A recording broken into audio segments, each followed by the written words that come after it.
Now, Dave wasn't your typical Paleolithic fellow. At his age, most would have settled down in a nice cave somewhere. But here he was, 40,000 years ago, in the wilds of far northeast Asia, with his faithful companion, Kitty, padding along beside him. They heard it at the same time. A grunt? Not too close, but close enough. You see, Dave and Kitty were old hats at this survival game. Without a word between them, they started running. No questions asked. That's what kept them alive this long. They skipped the beaten track entirely and went full jungle. Better to face the unknown ahead than whatever was grunting behind them. The jungle here was nothing like the African savanna they'd left behind. Everything was bigger, stranger, and considerably more dangerous. And then they saw it, a porcupine. But not just any porcupine. This beast was the size of a calf, with quills like spears. The creature knew they were there. Its quills rose like a fortress of needles. But Dave and Kitty had been hungry before. Kitty knew her role. She'd done this dance 100 times. Keep its attention, keep it turning, keep it distracted. While Kitty worked her magic, Dave moved like a shadow. Slow, patient, calculating. He'd learned long ago that patience was the difference between eating and being eaten. And there it was, the perfect position, the spot every hunter dreams of.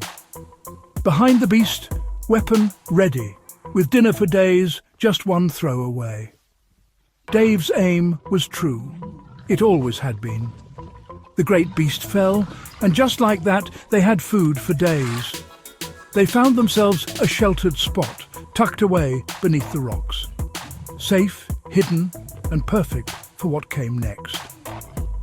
Dave set about making fire. His hands moved with the memory of countless camps, countless meals, countless nights under strange skies. And cook he did. Dave could make a feast out of anything, and tonight was no exception. The smell alone was enough to make your mouth water. They ate well that night. Dave tucked in with the appetite of a man who'd earned his meal. But Kitty, she was more careful. You see, Kitty had learned something important. These new lands in the northeast of Asia weren't like home. Back in Africa, you could eat your fill and sleep it off. Here, getting lethargic could get you killed. After a while, Dave got up and wandered off, presumably to answer nature's call, as one does after a good meal and some water.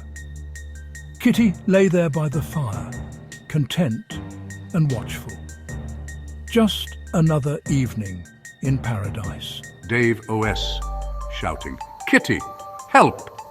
Narrator VO. And then came the shout. Kitty didn't hesitate. She was off like a shot, racing through the darkness toward Dave's voice. She moved through that jungle like she owned it, every muscle working in perfect harmony. Nothing was going to stop her from reaching Dave. And there was Dave, stock still, being stared down by another cat. A huge ginger beast, bigger than Kitty, with teeth like daggers. For a moment, nobody moved. Two apex predators sizing each other up, with poor old Dave caught in the middle. And then all hell broke loose. Those two cats went at each other like the world was ending. Claws, teeth, roars that shook the trees. It was the kind of fight that legends are made of. Two titans of the prehistoric world, fighting for dominance, fighting for survival. But Kitty had something the other cat didn't: experience. She'd fought her way across continents. She knew every trick in the book. And there it was, the moment the tide turned. One perfect strike, and suddenly the big cat wasn't so confident anymore. The big cat turned tail and ran, disappearing into the night. Kitty had won. Dave was safe, and they had themselves a nice new prize. That big cat had left behind something special, a beautiful ginger pelt, perfect for keeping an old man warm on cold nights. And so they headed back to camp, Dave with his new suit, Kitty with her pride intact.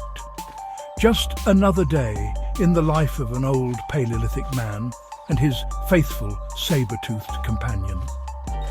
Back at the fire, Dave tried on his new suit. It fit like a dream, warm, comfortable, and with a story that would last a lifetime. They settled in for the night, warm and fed and alive. Tomorrow would bring new adventures, new dangers, new stories. But tonight they had everything they needed. Each other, a warm fire, and a tale worth telling.